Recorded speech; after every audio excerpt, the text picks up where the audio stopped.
Hello everyone, welcome to my channel. जैसे कि आप लोग जानते हैं, समाजशास्त्र से संबंधित क्लास है और समाजशास्त्र से संबंधित किसी भी एग्जाम की तैयारी कर रहे हैं, जैसे कि UP PGT, GIC, DSSB, Bihar state, Bihar PGT, तो सबके लिए महत्वपूर्ण है। और जो बच्चे इस चैनल पे न्यू विजिट कर रहे हैं तो चैनल को सब्सक्राइब कर लीजिएगा और ज़्यादा से ज़्यादा संख्या में शेयर कीजिए। पसंद आए तो लाइक कीजिए। आई होप ये क्लास ज़रूर पसंद आएगी। तो चलिए देर नहीं करते हुए आज की क्लास स्टार्ट करते हैं। सो आज का पहला क्वेश्चन है, युद्ध के अस्त्र के रूप में प्रचार अणु बम से भी अधिक घातक होता है तथा यह शांति के मंत्र के रूप में संयुक्त राष्ट्र संघ से भी अधिक प्रभावपूर्ण होता है। यह कथन किसका है? युद्ध के अस्त्र के रूप में प्रचार अणु बम से भी अधिक घातक होता है तथा यह शांति के मंत्र के रूप में संयुक्त राष्ट्र संघ से भी अधिक प्रभावपूर्ण होता है। यह कथन किसका है? ऑप्शन है कुप्पुस्वामी, क्रिस तथा क्रसफील्ड, किम्बालयंग, लॉशेल। राइट आंसर दीजिए।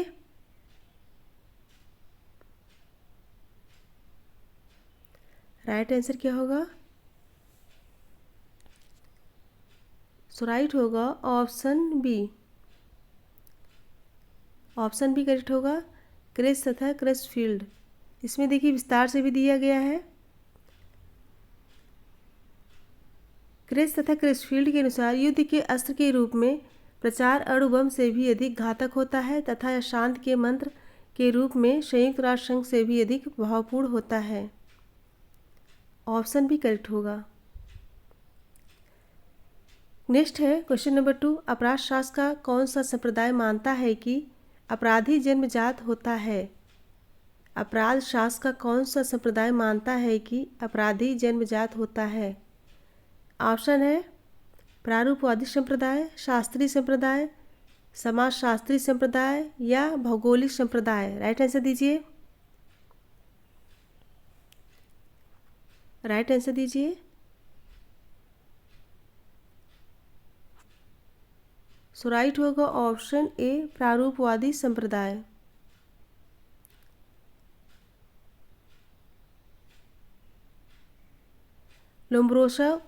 लोम्ब्रोसो अपराध के प्रारूपवादी संप्रदाय से संबंधित थे। इनके अनुसार अपराधी जन्मजात होते हैं, बनाए नहीं जाते। प्रारूपवादी सिद्धांत के अनुसार अपराधी एक विशेष प्रकार के मानव होते हैं जिनकी शारीरिक विशेषताएं जन्मजात तथा अन्य मनुष्यों की अपेक्षा अलग होती है। सो ऑप्शन ए करेक्ट होगा। ऑप्शन ए करेक्ट होगा।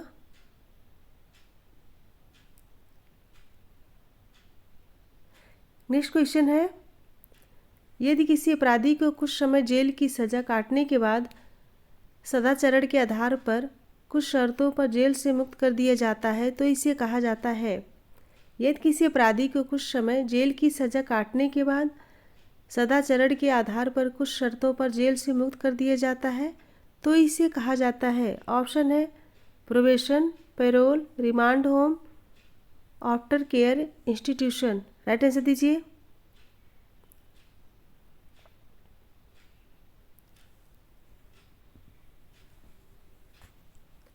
राइट आंसर क्या होगा? सो राइट होगा ऑप्शन बी, पैरोल। पैरोल सजा प्राप्त पैरोल सजा प्राप्त ऐसे बंदियों के सशर्त मुक्ति की एक विधि है जिन्होंने न्यायालय द्वारा दी गई सजा की अवधि का कुछ भाग कारावास अथवा सुधार संस्थाओं में रहकर भोग लिया है। पैरोल पर साधारणतः ऐसे बंदियों को रिहा किया जाता है जो जेल में अच्छा व्यवहार करने का आश्वासन देते हैं। सो ऑप्शन बी करेक्ट होगा, पैरोल।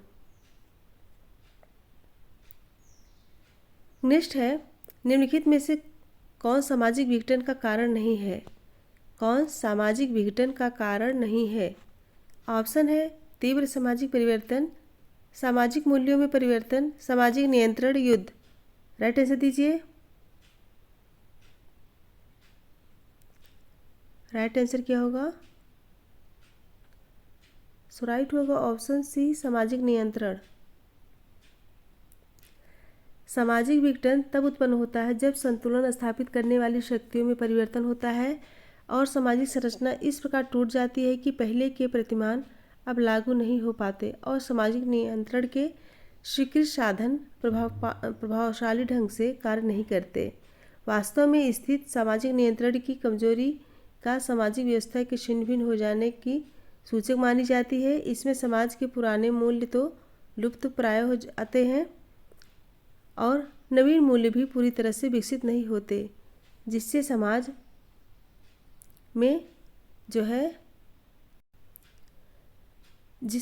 में विघटन उत्पन्न हो जाता है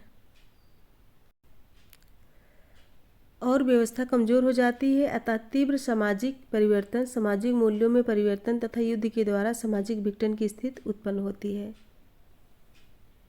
नेक्स्ट है, बोस्टन स्कूल का जनक कौन था? बोस्टन स्कूल का जनक कौन था? ऑप्शन है Sampurnanand, Sutherland, Alvin Reglis Price या हाइकरवाल। राइट आंसर दीजिए। राइट आंसर क्या होगा? सो राइट होगा option C, Alvin Reglis Brice. Option C correct होगा। बोस्टन स्कूल की स्थापना सर्वप्रथम इंग्लैंड के बोस्टन नामक स्थान पर कब हुई थी? 1902 में हुई थी। सर ब्राइस द्वारा एक गैर सरकारी जेलखाना के रूप में की गई, जिसका उल्लेख किशोर अपराधियों को वहां रखकर उनका सुधार करना था। भारत में सर्वप्रथम तमिलनाडु राज्य में 1962 में बोस्टन स्कूल की स्थापना की गई। इसमें किशोर के रूप में 16 से 21 वर्ष तक के बच्चे रखे जाते हैं। बहुत इंपॉर्टेंट है, ऑप्शन सी करेक्ट होगा। नेक्स्ट क्वेश्चन है, निम्नलिखित में से कौन भारतीय संविधान के अनुच्छेद 17 की आधारभूत चिंता है? कौन भारतीय संविधान की अनुच्छेद 17 की आधारभूत चिंता है? ऑप्शन है पिछड़े वर्गों की प्रतिनिधित्व, बी अस्पृश्यता का उन्मूलन, सी अनुसूचित जातियों के लिए सेवाओं में पदों का आरक्षण और डी अनुसूचित जातियों को राजनैतिक प्रतिनिधित्व। राइट आंसर दीजिए। राइट आंसर दीजिए। राइट होगा ऑप्शन बी, अस्पृश्यता का उन्मूलन। अनुच्छेद 17 यह घोषित करता है कि अस्पृश्यता से उपजी कोई नियोक्ता विधि द्वारा दंडनीय होगी। अस्पृश्यता निवारण के लिए संसद ने 1955 में अस्पृश्यता निवारण अधिनियम पारित किया गया, जिसका नाम 1976 में बदलकर नागरिक अधिकार अधिनियम हो गया। सो ऑप्शन भी करेक्ट होगा। नेक्स्ट है, भारत के संविधान के किस अनुच्छेद में पिछड़ा वर्ग पद का प्रयोग किया गया है? भारत के संविधान के किस अनुच्छेद में पिछड़ा वर्ग पद का प्रयोग किया गया है? ऑप्शन है 15(4), 16(4), 17(4), 23(4). राइट आंसर दीजिए।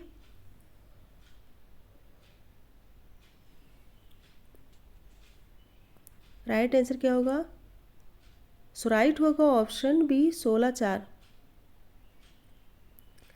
अनुच्छेद 16(4) में पिछड़ा वर्ग शब्द का प्रयोग किया गया है और अनुच्छेद 15 के अनुसार राज्य किसी नागरिक के विरुद्ध धर्म, मूल वंश, लिंग, जाति, जन्मस्थान अथवा इनमें से किसी एक के आधार पर कोई विरोध नहीं करेगा। अनुच्छेद 23(4) के अनुसार प्रत्येक व्यक्ति को अपने हितों की रक्षा के लिए श्रमजीवी संघ बनाने और उनमें भाग लेने का अधिकार है। सो ऑप्शन बी करेक्ट होगा।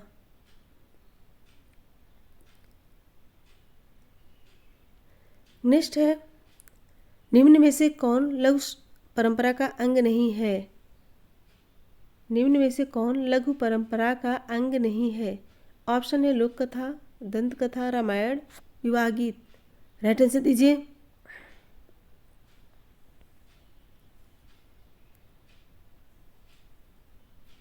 तो राइट होगा ऑप्शन सी, रामायण। रामायण लघु परंपरा का अंग नहीं है, जबकि लोक कथा, दंत कथा एवं विवाह गीत आदि लघु परंपरा का अंग है। लघु परंपराओं से आशय ऐसे प्रभावों से है जिनका उद्गम गांव में है। इसका विकास ग्रामीण समुदाय में रहने वाले अप्रबुद्ध एवं सामान्य जनों के बीच स्वतः होता है। बृहद परंपरा की भांति लघु परंपरा के परिष्करण तथा सजाने संवारने का कोई सचेतन प्रयास नहीं किया जाता और न ही इसकी अधिक छानबीन की जाती है। सो ऑप्शन सी करेक्ट होगा। नेक्स्ट क्वेश्चन है, श्री नारायण धर्म परिपालन आंदोलन प्रमुख रूप से प्रवर्तित किया गया था। ऑप्शन है नायरों में, ब्राह्मणों में, इजवाह में या फिर नायरों में। राइट आंसर दीजिए। राइट होगा ऑप्शन सी, इजवाह में। महाराष्ट्र में सत्यशोधक समाज आंदोलन की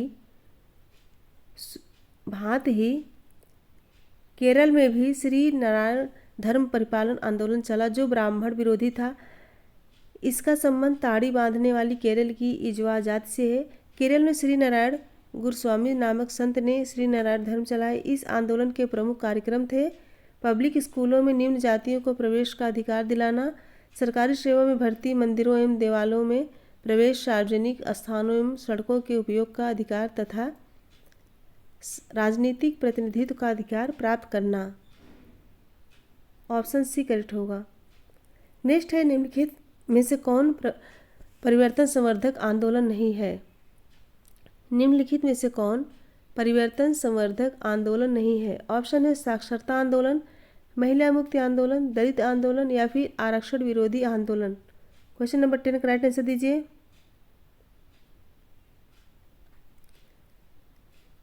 क्वेश्चन नंबर 10 राइट होगा ऑप्शन डी, आरक्षण विरोधी आंदोलन। सामाजिक परिवर्तन में व्यवस्था के भीतर होने वाले बदलाव के कारण व्यवस्था की गत्यात्मकता में कोई अंतर नहीं आता। इसमें संस्थागत व्यवस्था को यथावत बनाए रखने की प्रवृत्ति होती है, जिससे समाज का संतुलन बना रहता है। आरक्षण विरोधी आंदोलन एक परिवर्तन संवर्धक आंदोलन नहीं है, क्योंकि सामाजिक परिवर्तन का संबंध कुछ व्यक्तियों के व्यवहारों, विश्वासों और मूल्यों में परिवर्तन न होकर अधिकांश लोगों के जीवन विधि में परिवर्तन से है। सो ऑप्शन डी करेक्ट होगा। नेक्स्ट है, राजनीतिक समाजीकरण पद का प्रयोग किया गया था। राजनीतिक समाजीकरण पद का प्रयोग किया गया था। ऑप्शन है हर्बर्ट हाइमैन द्वारा, हर्बर्ट स्पेंसर द्वारा, एडमंड पावेल द्वारा या फिर ईस्टर्न एवं डेनिस द्वारा। राइट आंसर दीजिए।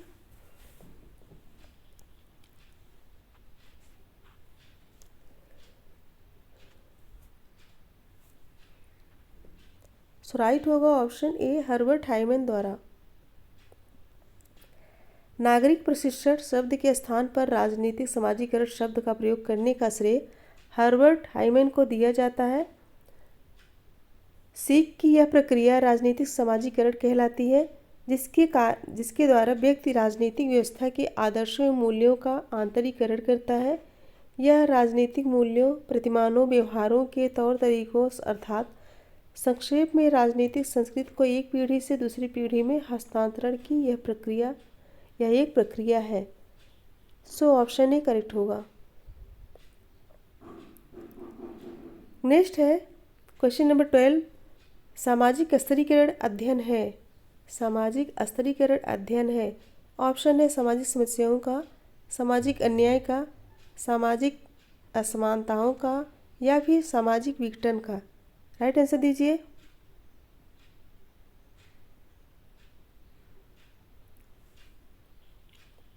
राइट आंसर दीजिए। सो राइट होगा ऑप्शन सी, सामाजिक असमानताओं का। फ्रेंड्स, अगर पसंद आ रहा है तो फटाफट लाइक कर दीजिए और एक बार शेयर कर दीजिए। लाइक और शेयर कर दीजिए। सो ऑप्शन सी करेक्ट होगा। किसी सामाजिक व्यवस्था में प्रतिष्ठा, प्रभाव, शक्ति, संपत्ति तथा सुविधाओं आदि की भिन्नता के आधार पर परिस्थितियों एवं भूमिकाओं की एक अपेक्षाकृत अस्थायी श्रेणीबद्धता को सामाजिक स्तरीकरण कहते हैं। सामाजिक स्तरीकरण एक विशिष्ट प्रकार के सामाजिक विभेदीकरण की एक व्यवस्था है जिसमें सामाजिक पदों की ऊंच नीच पर श्रेणीबद्धता होती है और सामाजिक स्तरीकरण का प्रमुख तत्व श्रेणीबद्ध संस्तरण है। सो ऑप्शन सी करेक्ट होगा। कमेंट करके बताइए किस तरह से क्वेश्चन सही है कि नहीं।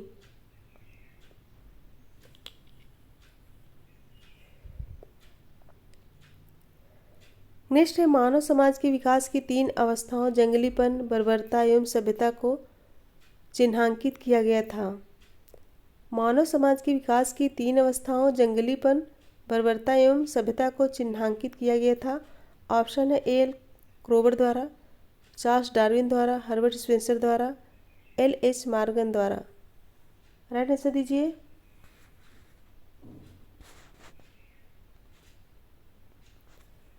राइट होगा ऑप्शन डी, एल.एच. मॉर्गन द्वारा। ऑप्शन डी करेक्ट होगा। इस तरह से क्वेश्चन सही है कि नहीं, इस तरह सभी लोग पढ़ पा रहे होंगे।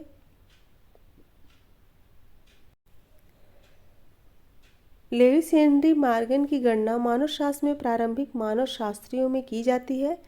मॉर्गन मानव तथा संस्कृत के विकास को एक सीधी रेखा में मानते हैं। इसी आधार पर उन्होंने मानव संस्कृति के विकास के 3 स्तरों की कल्पना की है, यथा आरण्यक अवस्था, बर्बर अवस्था तथा सभ्यावस्था। ऑप्शन डी करेक्ट होगा। नेक्स्ट है किसने कहा है सामाजिक स्तरीकरण का अर्थ समाज को कुछ ऐसे अस्थायी समूहों और श्रेणियों में विभक्त करने वाली व्यवस्था से है जिसके अंतर्गत समूह व श्रेणियां उच्चता व अधीनता के संबंधों द्वारा एक दूसरे से जुड़ी रहती हैं। सामाजिक स्तरीकरण का अर्थ समाज को कुछ ऐसे अस्थायी समूहों और श्रेणियों में विभक्त करने वाली व्यवस्था से है जिसके अंतर्गत समूह व श्रेणियां उच्चता व अधीनता के संबंधों द्वारा एक दूसरे से जुड़ी रहती हैं।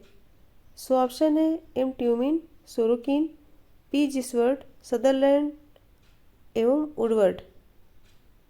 आंसर दीजिए। Question number 14।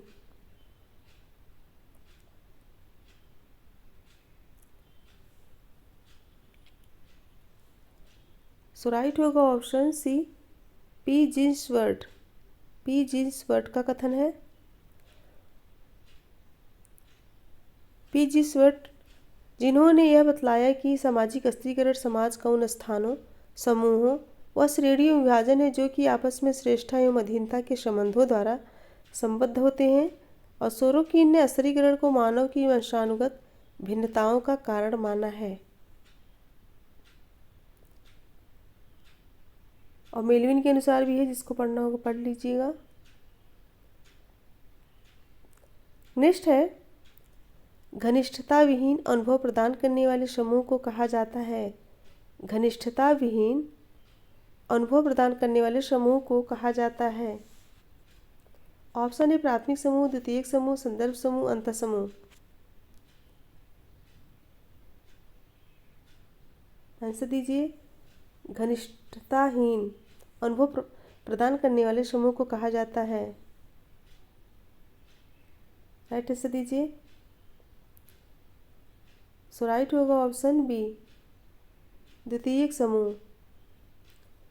घनिष्ठता से विहीन अनुभवों को प्रदर्शित करने वाले समूह द्वितीयक समूह कहलाते हैं। द्वितीयक समूह प्राथमिक समूह की अपेक्षा बड़े, अधिक औपचारिक, विशेषीकृत, अस्थायी तथा संपर्क की दृश्य अप्रत्यक्षता लिए होते हैं। यथा श्रमिक संगठन द्वितीयक समूह का एक उदाहरण है। कौन सा? श्रमिक संगठन द्वितीयक समूह का एक उदाहरण है। सो ऑप्शन बी करेक्ट होगा। ऑप्शन बी करेक्ट होगा।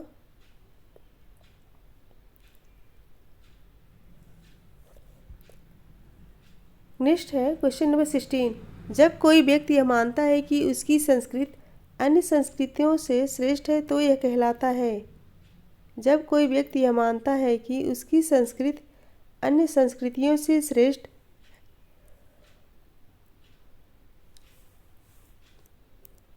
यह क्या कहलाता है? ऑप्शन है निर्जातीयता, निर्जात केंद्रवाद, विदेश केंद्रीयता, सांस्कृतिक सापेक्षवाद। राइट आंसर दीजिए।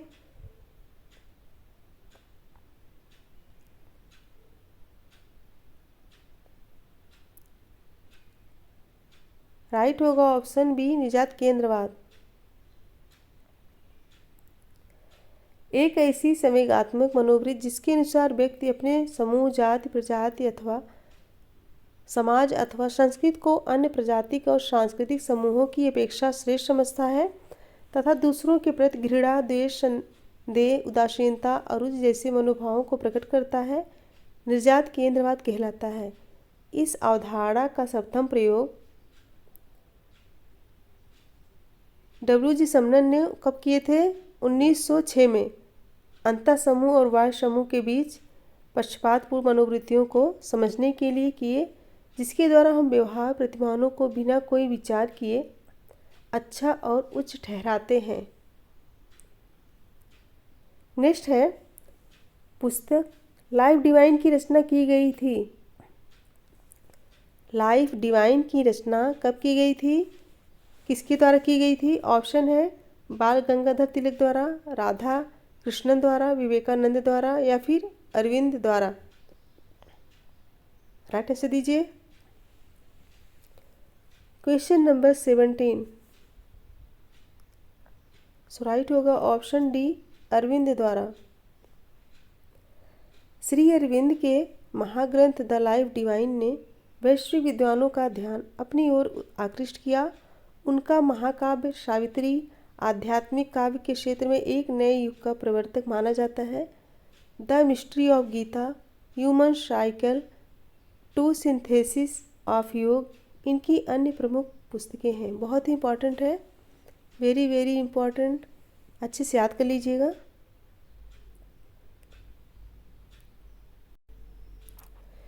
नेक्स्ट क्वेश्चन है निम्नलिखित विचारकों में से अंत्योदय शब्द का प्रयोग सबसे पहले किसने किया? क्या पूछा गया है? अंत्योदय शब्द का प्रयोग, अंत्योदय शब्द का प्रयोग किसने किया था?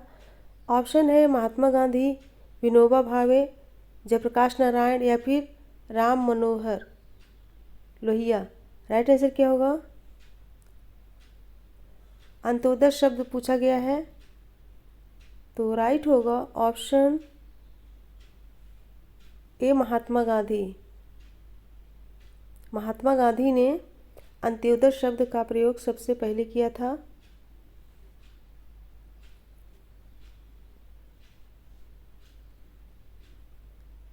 आचार्य विनोबा भावे भारत के स्वतंत्रता संग्राम सेनानी, सामाजिक कार्यकर्ता तथा प्रसिद्ध गांधीवादी नेता थे। उनका मूल नाम विनायक नारहरि भावे था। विनायक नारहरि भावे था। उन्हें भारत का राष्ट्रीय अध्यापक और महात्मा गांधी का आध्यात्मिक उत्तराधिकारी समझा जाता है। उन्होंने सर्वप्रथम अंत्योदय शब्द का प्रयोग किया, जिसका अर्थ आर्थिक रूप से कमजोर और पिछड़े वर्गों का उदय अथवा विकास है। ऑप्शन बी होगा, ऑप्शन बी। ऑप्शन ए नहीं होगा, ऑप्शन बी होगा। उनका मूल नाम क्या था? विनायक नारहरि भावे था, Vinoba Bhave. Option B correct होगा। नेक्स्ट है मार्क्स ने समाज में वस्तुपरक रूप से संरचनात्मक आर्थिक असमानताओं की व्याख्या की है। मार्क्स ने समाज में वस्तुपरक रूप से संरचनात्मक आर्थिक असमानताओं की व्याख्या की है। ऑप्शन है परिस्थिति के रूप में, संपत्ति समूह के रूप में, वर्ग के रूप में या फिर जाति के रूप में। राइट आंसर दीजिए। Question number 19।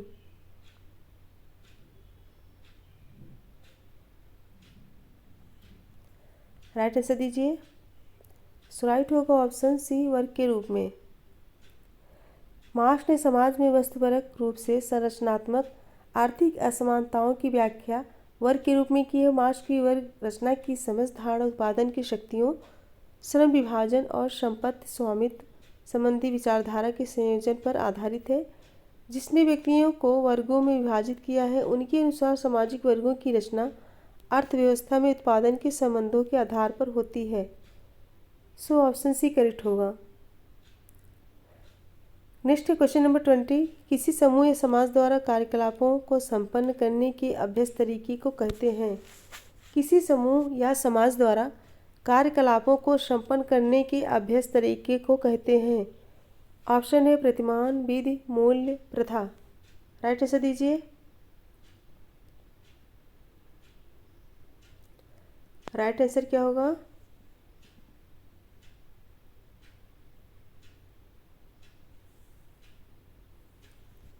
राइट होगा ऑप्शन डी, विधि, प्रथा। ऑप्शन डी, प्रथा।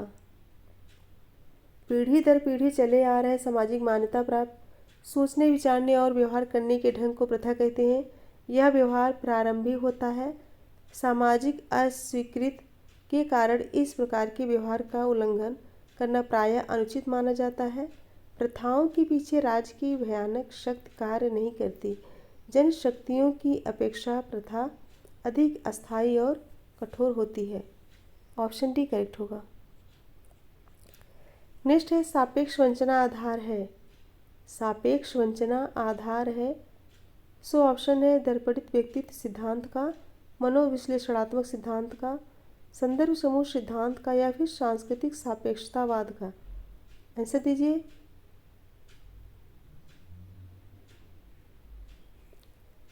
सो राइट होगा ऑप्शन सी, संदर्भ समूह सिद्धांत का। समाजशास्त्री परिप्रेक्ष्य में सापेक्षिक वंचन या हीनता एक ऐसी स्थिति है जिसमें व्यक्ति अपनी परिस्थितियों को दूसरी परिस्थितियों की तुलना में हीन एवं कमजोर समझता है।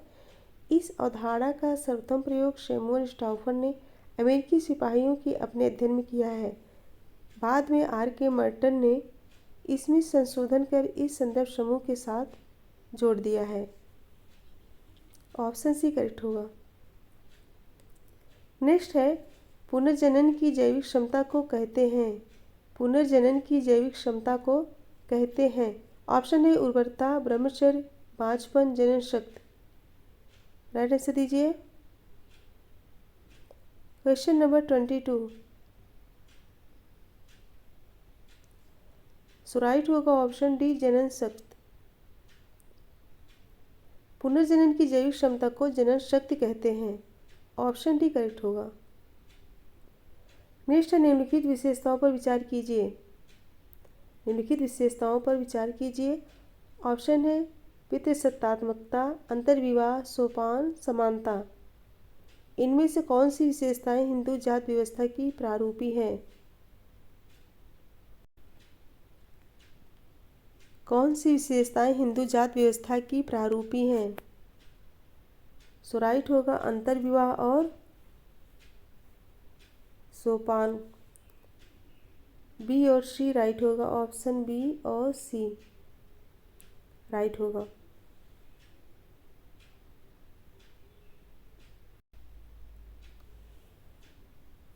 ऑप्शन सी, बी और सी राइट होगा बताए हैं।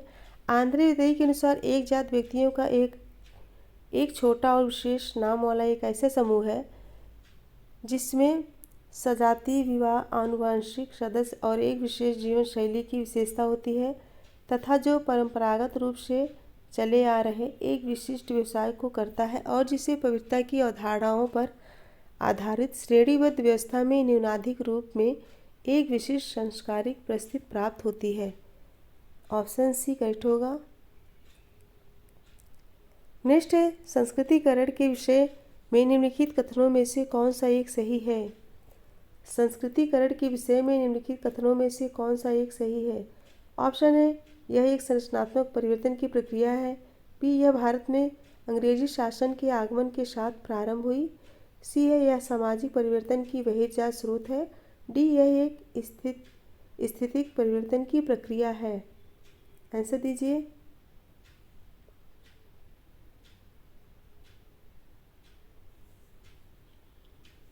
आंसर दीजिए। तो राइट होगा ऑप्शन डी, यह एक स्थितिक परिवर्तन की प्रक्रिया है। Option D. Doctor M Srinivas के अनुसार संस्कृतिकरण से जो गतिशीलता उत्पन्न होती है उसके परिणाम स्वरूप व्यवस्था में मात्र पदों में परिवर्तन होता है और इसमें कोई संरचनात्मक परिवर्तन नहीं होता है। अतः संस्कृतिकरण में पदमूलक परिवर्तन होते हैं, न कि संरचनात्मक परिवर्तन। सो ऑप्शन डी करेक्ट होगा।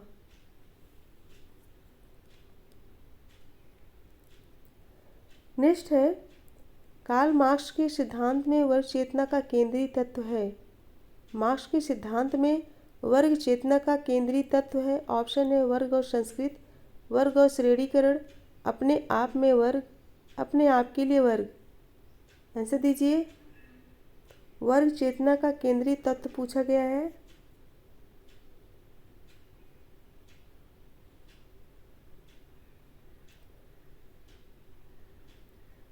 सो राइट होगा ऑप्शन डी, अपने आप के लिए वर्ग। ऑप्शन डी करेक्ट होगा।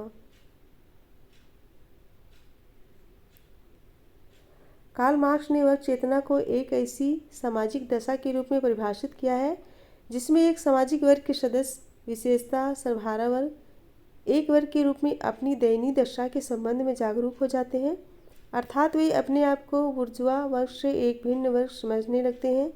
मार्क्स के सिद्धांत में वर्ग चेतना का केंद्रीय तत्व अपने आप के लिए वर्ग है।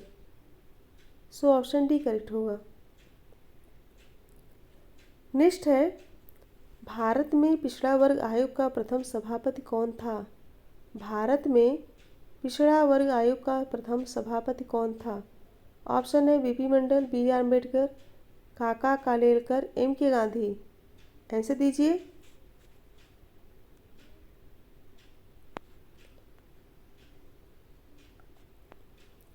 सो राइट होगा ऑप्शन सी, काका कालेलकर। संविधान के अनुच्छेद 340 के प्रावधानों के अंतर्गत अब तक 2 आयोगों का गठन किया गया है। 19 जनवरी 1953 में काका कालेलकर की अध्यक्षता में देश में पहले पिछड़ा वर्ग आयोग का गठन किया गया। इस आयोग ने अपनी रिपोर्ट भारत सरकार को मार्च 1955 में सौंपी। आयोग ने पिछड़े वर्ग के लोगों के लिए सामाजिक और शैक्षणिक मानदंड निर्धारित किया। बहुत ही इम्पॉर्टेंट है। नेक्स्ट है 27, स्त्रियों व कन्याओं का अनैतिक व्यापार निरोधक कानून अपने देश में लागू हुआ। ऑप्शन है 1955 में, 1956 में, 1957 में या फिर 1961 में। आंसर दीजिए। Question number 27। सो राइट होगा ऑप्शन बी, 1956। सन 1956 में पारित स्त्रियों और कन्याओं का अनैतिक व्यापार निरोधक अधिनियम द्वारा वेश्यावृत्ति को रोकने का प्रयास किया गया। सो ऑप्शन बी करेक्ट होगा। ऑप्शन बी करेक्ट होगा। नेक्स्ट है, वर्णाश्रम व्यवस्था में निम्नलिखित में से किसे महत्व दिया गया है? वर्णाश्रम व्यवस्था में निम्नलिखित में से किसे महत्व दिया गया है? ऑप्शन है व्यक्ति को, समाज को, व्यक्ति एवं समाज दोनों को, उपयुक्त में से किसी को नहीं। राइट आंसर दीजिए।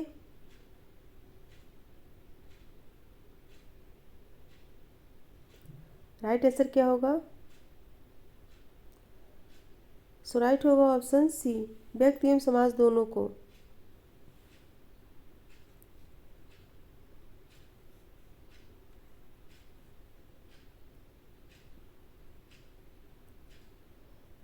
प्राचीन काल में सामाजिक व्यवस्था के 2 स्तंभ थे। प्राचीन काल में सामाजिक व्यवस्था के 2 स्तंभ थे, वर्ण और आश्रम। मनुष्य की प्रकृति, गुण, कर्म और स्वभाव के आधार पर मानव मात्र का वर्गीकरण 4 वर्गों में हुआ था। व्यक्तिगत संस्कार के लिए उसके जीवन का विभाजन 4 आश्रमों में किया गया था। ये 4 आश्रम थे कौन कौन से? ब्रह्मचर्य, गृहस्थ, वानप्रस्थ, संन्यास आश्रम। व्यवस्था में व्यक्ति एवं समाज को महत्व दिया गया है। सो ऑप्शन सी करेक्ट होगा, व्यक्ति एवं समाज दोनों को। नेक्स्ट है, विश्व के किस महाद्वीप में वधू मूल्य प्रथा ज़्यादा प्रचलित है? विश्व के किस महाद्वीप में वधू मूल्य प्रथा ज़्यादा प्रचलित है? ऑप्शन है Asia, Africa, Europe, America. Answer दीजिए।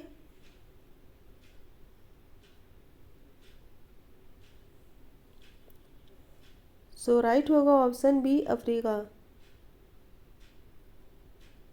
विवाह हेतु वर पक्ष की ओर से वधू पक्ष को दिया गया मूल्य वधू पक्ष मूल्य कहलाता है। कभी कभी वधू मूल्य को जन्मदाता परिवार द्वारा पुत्री के पालन पोषण पर किए गए खर्च की क्षतिपूर्ति का भुगतान के साथ देखा जाता है। इस प्रकार की प्रथा आज भी कई आदिम जातियों में प्रचलित है। सो ऑप्शन बी करेक्ट होगा। ऑप्शन बी करेक्ट होगा। नेक्स्ट है क्वेश्चन नंबर 30। जादू विज्ञान की दोगली बहन है, यह किसने कहा है? जादू विज्ञान की दोगली बहन है, किसने कहा? ऑप्शन है Frazer, Marett, Tylor, Max Muller. Answer दीजिए। Question number 30। सो राइट होगा ऑप्शन ए फ्रेजर। फ्रेजर के अनुसार जादू मनुष्य के विश्वासों तथा व्यवहारों का वह संग्रह है जिन पर किसी प्रकार की आलोचना व पुनः परीक्षण नहीं हो सकता। इन्होंने जादू को विज्ञान की दोगली बहन कहा है। नेक्स्ट है धर्म वास्तविक है परंतु ईश्वर धर्म का सार नहीं है, यह किसका कथन है? धर्म वास्तविक है परंतु ईश्वर धर्म का सार नहीं है, यह कथन किसका है? ऑप्शन है Herbert Spencer, August Comte, Max Weber, Emile Durkheim. Answer दीजिए। Question number 31।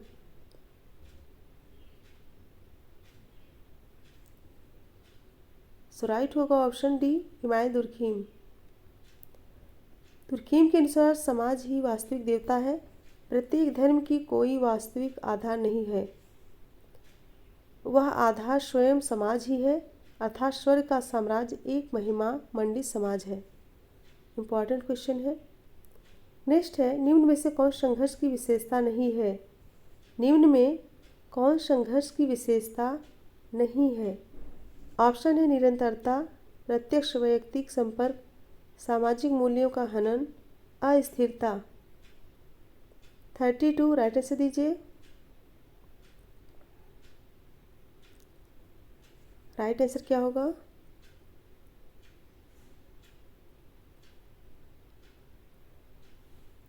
ऑप्शन ए निरंतरता जो है संघर्ष की विशेषता नहीं है। कोई समाज न तो निरंतर संघर्ष की स्थिति में रह सकता है और न हमेशा सहयोग की स्थिति में रह सकता है, अतः संघर्ष अनिरंतर प्रक्रिया है। संघर्ष की प्रक्रिया के मूल में व्यक्तियों या समूहों के हितों तथा स्वार्थों का संघर्ष होता है। जब दो व्यक्तियों और समूहों के हित आपस में टकराते हैं तब संघर्ष की स्थिति उत्पन्न होती है। इससे सामाजिक मूल्यों में हनन तथा अस्थिरता भी उत्पन्न होती है। सो ऑप्शन ए करेक्ट होगा। नेक्स्ट है निम्न में से कौन सा वाक्य सही है? कौन सा वाक्य सही है? ऑप्शन है ए अंतः समूह एवं वाह्य समूह काल्पनिक होते हैं, बी अंतः समूह एवं वाह्य समूह वास्तविक होते हैं, सी अंतः समूह एवं वाह्य समूह छोटे होते हैं, डी अंतः समूह एवं वाह्य समूह बड़े होते हैं। आंसर दीजिए। Question number 33।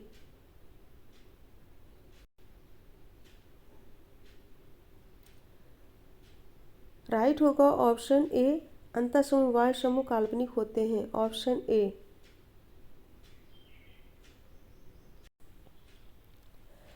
रॉबर्ट वीर स्ट्रीट के अनुसार अंतः समूह और वाह्य समूह कोई वास्तविक समूह नहीं है। एक व्यक्ति हम और वे सर्वनामों का प्रयोग करता हुआ स्वयं इन्हें बना देता है। नेक्स्ट क्वेश्चन है निम्न में से कौन समिति और संस्था दोनों हो सकती है? कौन समिति और संस्था दोनों हो सकती है? ऑप्शन है विश्वविद्यालय, परिवार, राज्य, इनमें से कोई नहीं। राइट आंसर दीजिए।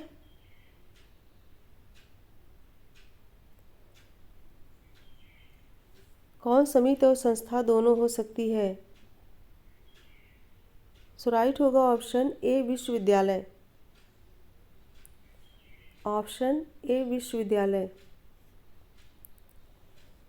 समिति व्यक्तियों का एक समूह होता है जो किसी उद्देश्य की पूर्ति के लिए होता है तथा संस्था नियमों एवं कार्य प्रणालियों की एक व्यवस्था होती है जो व्यक्ति एवं समूहों के बीच संबंधों को नियंत्रित करती है। विद्यालय में समिति तथा संस्था दोनों के लक्षण विद्यमान होते हैं, अतः विद्यालय समिति और संस्था दोनों है। परिवार भी समिति और संस्था माना जाता है, लेकिन यहाँ आयोग ने ऑप्शन ए विश्वविद्यालय करेक्ट होगा।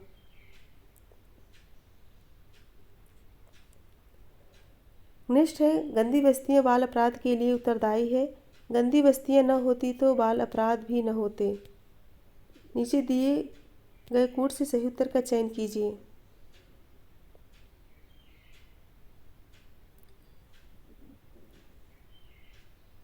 राइट होगा ऑप्शन सी, ए सही है परंतु आर गलत है। गंदी बस्तियां बाल अपराध के लिए उत्तरदायी है, सही है, लेकिन गंदी बस्तियां न होती तो बाल अपराध भी न होते, ये गलत है।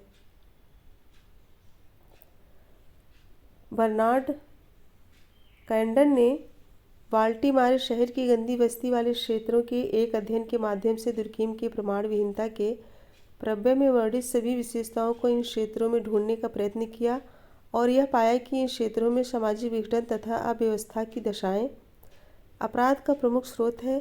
अतः गंदी बस्तियां बाल अपराध के लिए उत्तरदायी है। बाल अपराध के लिए कई अन्य कारण भी है, केवल गंदी बस्तियां ही इसके लिए जिम्मेदार नहीं है।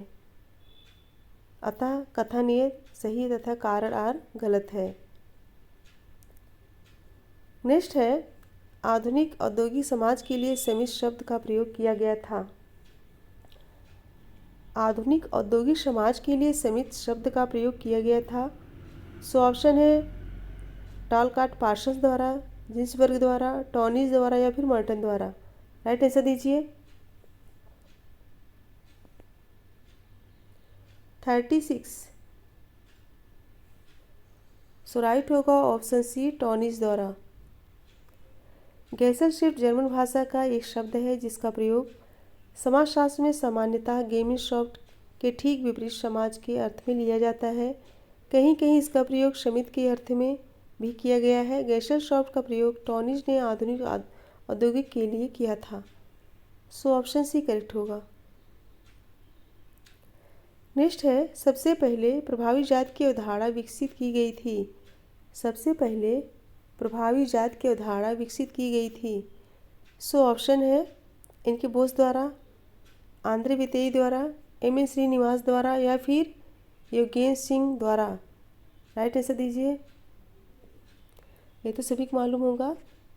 सो राइट होगा ऑप्शन सी, एम.एन. श्रीनिवास द्वारा। प्रभुत्व पूर्णता। प्रभुत्व पूर्णता की अवधारणा का सामाजिक विज्ञानों में सर्वप्रथम प्रयोग अफ्रीकी राजनीतिक व्यवस्था के विश्लेषण में हुआ। भारतीय समाजशास्त्र में प्रभु जात की अवधारणा को सर्वप्रथम प्रयोग में लाने वाले प्रोफेसर एम.एन. श्रीनिवास हैं, जिन्होंने इसका प्रयोग जात व्यवस्था में करते हुए इसके संबंध में लिखा। ऑप्शन सी करेक्ट होगा। निम्नलिखित में से किसका दावा है कि सामाजिक संरचना का आनुभविक वास्तविकता से कोई लेना देना नहीं है?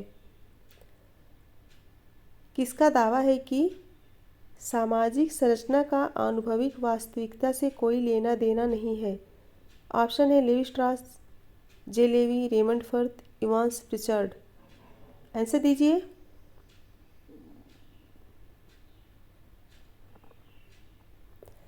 सो राइट होगा option A, Levi straws.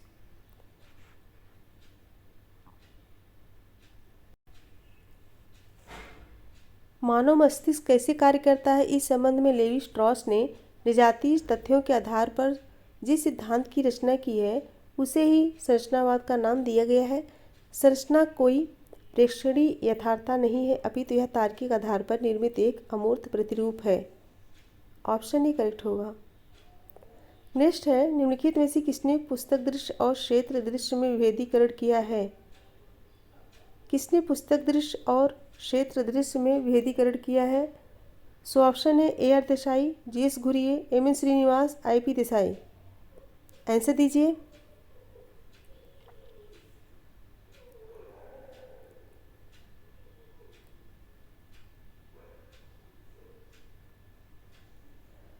So right होगा option C, M N Srinivas. M N Srinivas ने पुस्तक दृश्य और क्षेत्र दृश्य में विभेदीकरण किया है। भारतीय समाजशास्त्र का चरित्र क्या हो, इस संबंध में अपने लेखों में दो अवधारणाएं विकसित की हैं। धर्म, वर्ण, जाति, परिवार, ग्राम और क्षेत्र संरचना के कुछ ऐसे प्रमुख तत्व हैं जिन्हें भारतीय समाज का मूल आधार माना जाता है। श्रीनिवास ने इन मूल आधारों की किताबी जानकारी को बुक व्यू कहा है। क्या कहा है? बुक व्यू कहा है। नेक्स्ट है, निम्नलिखित में से कौन एक समाज के लिए इतना महत्वपूर्ण है कि इसका उल्लंघन गंभीर दंड की अपेक्षा करता है? निम्नलिखित में से कौन एक समाज के लिए इतना महत्वपूर्ण है कि इसका उल्लंघन गंभीर दंड की अपेक्षा करता है? सो ऑप्शन है प्रथाएं, लोकाचार, विचारधाराएं, लोक रीतियाँ। आंसर दीजिए।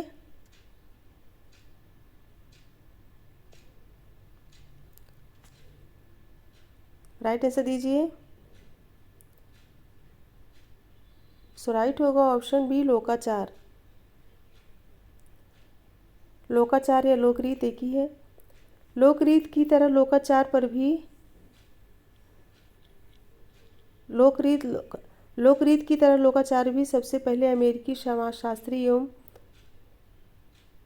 अर्थशास्त्री एवं समाजशास्त्री समने ने विचार किया था। उन्होंने अपनी पुस्तक फोकवेज जनरीत में पहली बार लोकाचार को फोकवेज से अलग किया। प्रत्येक समाज कुछ खास तरह के नियमों से चलता है। उन्हीं नियमों में से कुछ ऐसे नियम भी होते हैं जिन्हें समाज किसी को जोड़ने की इजाज़त नहीं देता। उन्हें तोड़ना समाज बिल्कुल अनैतिक मानता है। ऐसा करने वाले को समाज दंड भी देता है। ऐसे नियमों को शमनन ने लोकाचार कहा है। तो फ्रेंड्स 40 क्वेश्चन ही कराएंगे। अगर पसंद आ रहा है तो कमेंट करके बताइए कि इस तरह से क्वेश्चन, इस तरह से क्लास कल भी ले आऊँ। कमेंट करके बताइए। सही लग रहा है तो कल भी इसी तरह से क्लास लेके आऊँ। और 9:15 पे टेस्ट है। 9:15 पे ज़रूर देखिएगा। आज टेस्ट है, उसमें ऑप्शन नहीं रहेंगे, सिर्फ क्वेश्चन ही रहेंगे। ऑप्शन नहीं रहेंगे, क्वेश्चन ही रहेंगे। आंसर आप लोगों को बताना पड़ेगा। तो आप लोग भूलिएगा नहीं, रात 9:15 पे ज़रूर क्लास लीजिएगा और टेस्ट दीजिएगा। तो मेरे साथ बने रहने के लिए बहुत बहुत धन्यवाद। Thank you so much everyone. Goodbye and good night.